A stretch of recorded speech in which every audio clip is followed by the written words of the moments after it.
So working with data classes now. So I'm just going to go here, create a file called data classes demo.py. Right, so I have data classes demo.py right here. So what I want to do right here now, I'll show you the old way of writing a data class manually. Then I will going to show you what we can do now. Right, so I'm just going to say right here now, the old way.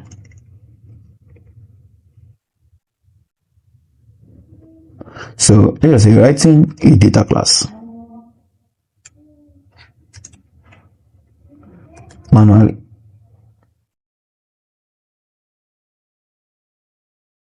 So here now I want to have a class.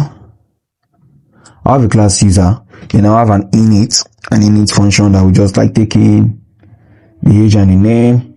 Then I have a representation of this user itself. Then I can have something like def.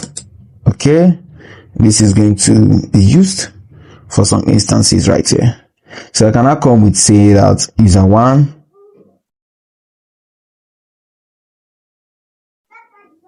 I can come here now and say that user1 is equals to user, then at least then 30, user2. Okay, I'm going to change this to true. Then I'm going to change this to 60. So we're going to run this now. Okay, I think I should print user.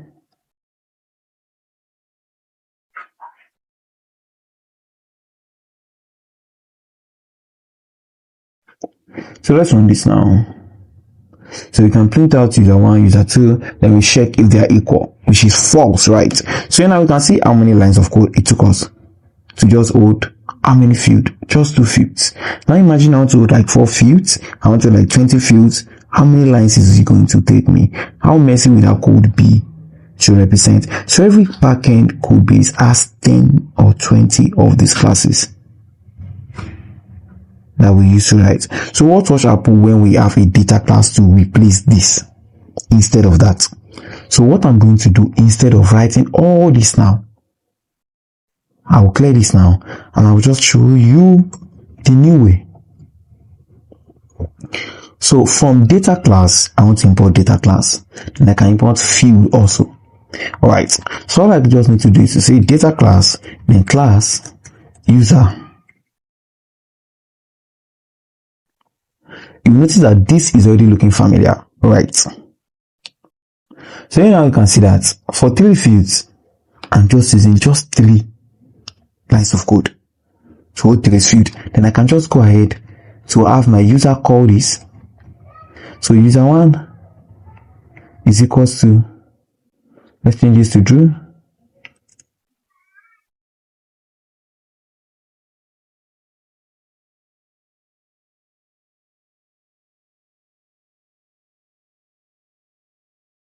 Alright, let's change this to true, and we change this to Alice also. So now let's print this out.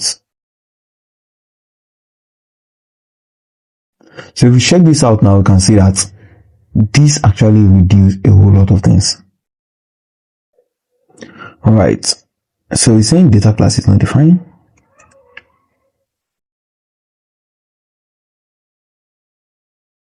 So now we have it again like this, and it's run quite alright. So you can see that the same output now, even when the 6 lines of using init, underscore init, underscore rep, okay, representation, then we have EQ that we use to guarantee, and we use to generate automatically. We can generate it all these automatically just using the data class. So this is Python using this field to get these things done for us. So this has already been generated. This has been generated itself, all done automatically for us. Right. So a warning that you should have with this is that you should never use this with a mutable table. So let me just say it here now.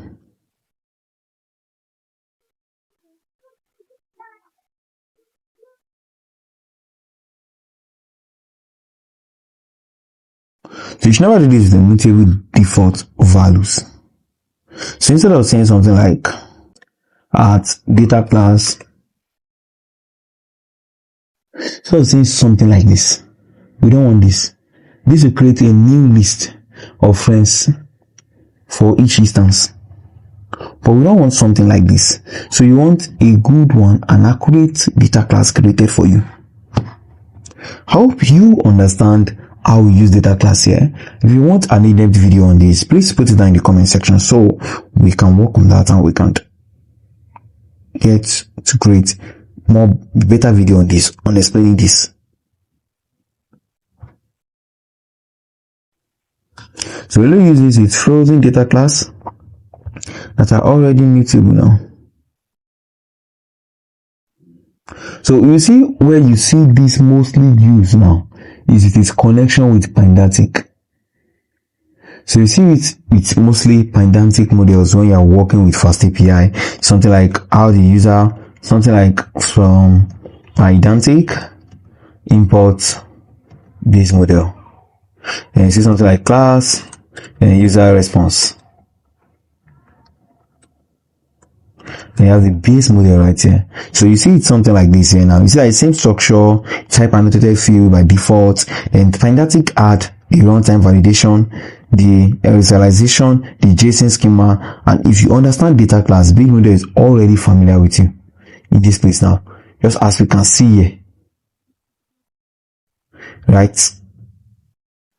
So we can see that in data class now, data class guarantee that the init, the rep, and the equal are automatically type annotated field. So these things are generated for you right out of the box.